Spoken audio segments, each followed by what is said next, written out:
Hi folks, Brad DeRoche here. Today is lesson number 6 in our 30 days of guitar fundamentals. And in today's lesson, we're going to talk about cleaning up our sound from a perspective of the right hand. So a couple of fairly easy ideas to understand today, but oh so difficult to execute on a regular basis, it seems. The two main things that we're going to look at are nail clicks and avoiding this valley between the flesh and the nail, which also produces another type of clicking sound. So those are the two primary things to focus on today. Let's start with the first one. We'll just call it a nail click. What happens if we begin hopefully with a good hand position and all that stuff we had talked about in the previous lessons, good geometry of the fingers. When we approach the string, what happens is that the flesh of the nail, or the flesh rather, of the finger should connect first when we touch the string. So hopefully you can see this fairly well. So when I arrive on the string, I'm touching with the flesh first, and then as I move through the string, I eventually come in contact with the nail also. And when I move through the string, it actually slides off the nail and pops up from there. So this is the motion here. It's fairly hard to see. Maybe try to get in just a little bit closer. It's hard for me to do this, and that's a little better. Maybe we can see that. So, all right, there. So as I attack the string here, I'm touching with the flesh, and as I move through, it rides off the nail. So what happens when we produce a clicking sound, what happens is that the fingers are usually too curved to start with. They're too far down this way. And what's happening is the nail, which is sticking out from the end of the finger, actually touches the string first. Can you hear the clicking sound? And it may seem inconsequential when we're practicing these things. It's just part of the sound of the guitar, like squeaks in the left hand. But they can be avoided. And when you start hearing good quality recordings and things, you start to really notice those clicks. So we want to get rid of those if we can. It just makes the sound more beautiful. You know, if we have a really clicky sound.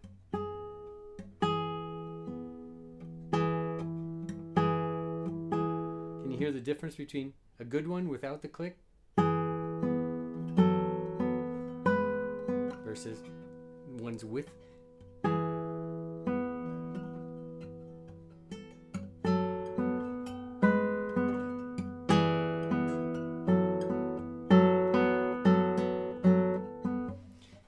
having a hard time producing it. Usually it's so easy to do, only when it matters.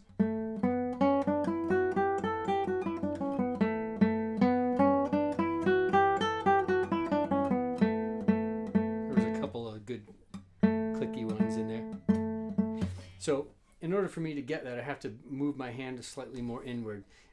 These examples might not have been very good, but if you pay attention to your own playing, you'll hear it from time to time. So we want to try to make sure we land with the flesh first and then roll through the string.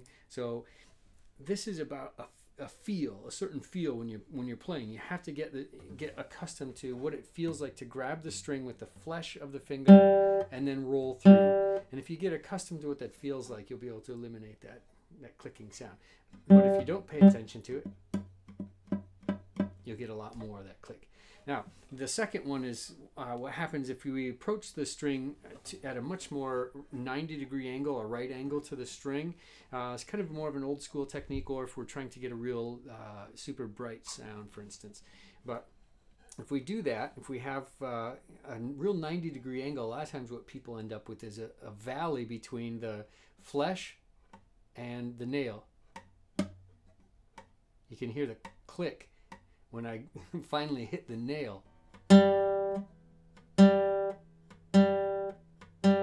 It's pretty evident here in these single note examples, but when you speed it up, it becomes almost invisible, but it's not. It's there. It's a noise element, and it's really not very desirable.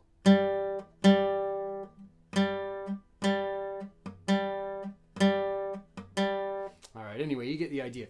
So if you play with a really right hand angle, a real sharp angle, 90-degree angle to the string like so,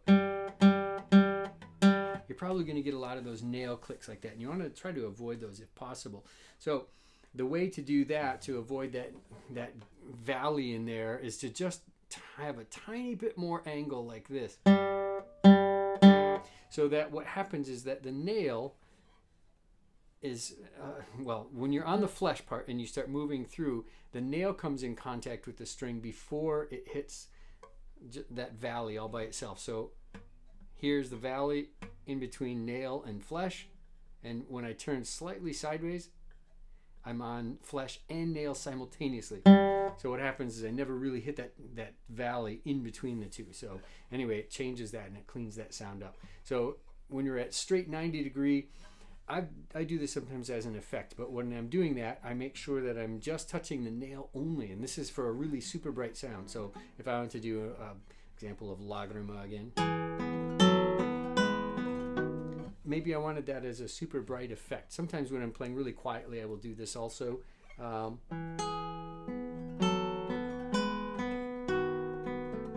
And in that example, what I'm trying to do with playing really quietly but also really bright is to make the sound really pierce or penetrate a long ways in the hall. So I will do that. I'll approach it at a 90-degree angle like so.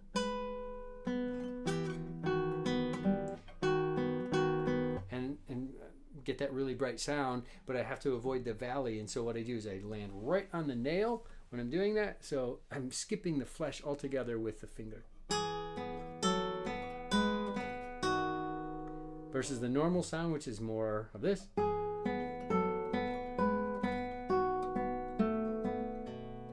Okay, hopefully that was something that you could make sense of.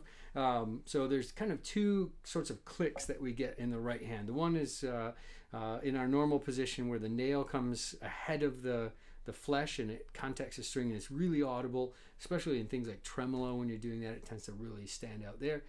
And then the other one is when we're at too much of a right angle to the string and we end up in that valley in between the nail and the flesh, and so that little space in between, maybe it's easier to see on one of these longer nails, it clicks when it lands there before it goes over and releases the string. Anyway, hopefully this was helpful to you. Just something to pay attention to. So when you're practicing things like scales and arpeggios, listen for those clicks and try to avoid those if you can. All right, take care, and we will see you in the next lesson.